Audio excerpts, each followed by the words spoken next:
नमस्कार दोस्तों, स्वागत है आपका मेरे चैनल पे। दोस्तों, जैसा कि आप जानते हैं कि इंडिया ने यूएस से 600 राइफल्स खरीदी थी अपनी फ्रंटलाइन ट्रूप्स के लिए, लेकिन अब बड़ी खबर ये आ रही है कि हमारी सारी इन्फेंट्री बटालियन को इस यूएस की 600 राइफल से इक्विप किया जाएगा। तो आज इसी के ऊपर बात करेंगे। चलिए दोस्तों, शुरू करते हैं। तो दोस्तों, रशिया के साथ में जो AK-203 राइफल को इंडिया में बनाने के लिए एक प्लान था और इसी के तहत अमेठी के अंदर एक फैक्ट्री भी लगाई गई थी, ट्रांसफर ऑफ टेक्नोलॉजी भी होना था, लेकिन उसमें डिले के चलते अब हमारी 400 इन्फेंट्री बटालियन को यूएस की 600 राइफल से लैस किया जाएगा। हालांकि हमने FTP रूट से यानी फास्ट ट्रैक प्रोसेस के तहत इसे खरीदा था और हमारा ओरिजिनल प्लान था कि फ्रंटलाइन फोर्सेस को ही ये दी जाएंगी। इंडियन आर्मी ने initially SIG 716 G2 petrol assault battlefield rifles को खरीदा था, जिसके अंदर 7.62 × 51 mm के राउंड इस्तेमाल होते हैं और इसे उन फ्रंटलाइन सोल्जर्स को दिया जाना था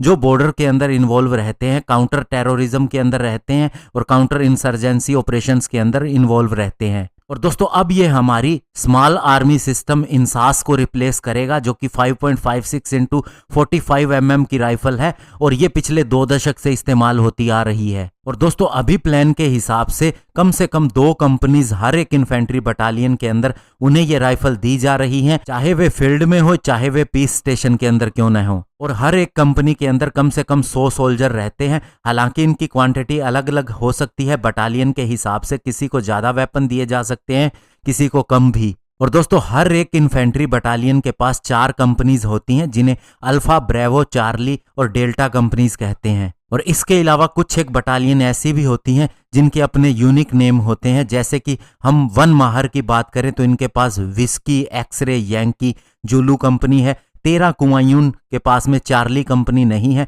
रेजांगला कंपनी है, जो उनके सोल्जर्स के नाम पे रखी गई है, जिन्होंने चाइना के अगेंस्ट बहुत ही ज्यादा बहादुरी दिखाई थी। और दोस्तों, इस राइफल की पहली डील हमने 2019 के अंदर की थी और लास्ट ईयर दिसंबर के अंदर हमने एक रीऑर्डर भी दिया था 72,400 ऐसी राइफल्स के लिए, जो 780 करोड़ रुपए का था। और दोस्तों, जहां तक इन राइफल्स का कंपैरिजन इंसास से किया जाए तो ये दोस्तों ज़्यादा एक्यूरेट और लीथल होती हैं। इनके अंदर 7.62 mm का एम्यूनिशन होता है, जबकि इंसास के अंदर 5.56 mm का। और इस राइफल की किल रेंज 600 मीटर है और इसका वेट भी 3.82 किलोग्राम है, जो काफ़ी ज़्यादा हल्का है और ये बिना मैगजीन के इसका वेट है। और इसका बट भी 6 एडजस्टेबल पोजीशंस के साथ में आता है, तो इसीलिए दोस्तों ये काफ़ी ज़्यादा हैंडी भी हो जाती है ऑपरेशन के समय। तो दोस्तों, ऐसे में ये बहुत ही अच्छी खबर है। ज़्यादा 600 राइफल खरीद के अगर सारी फोर्सेस को दी जाएंगी तो ये काफ़ी ज़्यादा सूटेबल भी रहेंगी, लेकिन इसका मतलब ये नहीं है कि AK-203 की डील रद्द हो गई है, लेकिन उसके अंदर डिले जरूर हो रही है और इसीलिए ये फैसला लिया गया होगा। धन्यवाद। जय हिंद।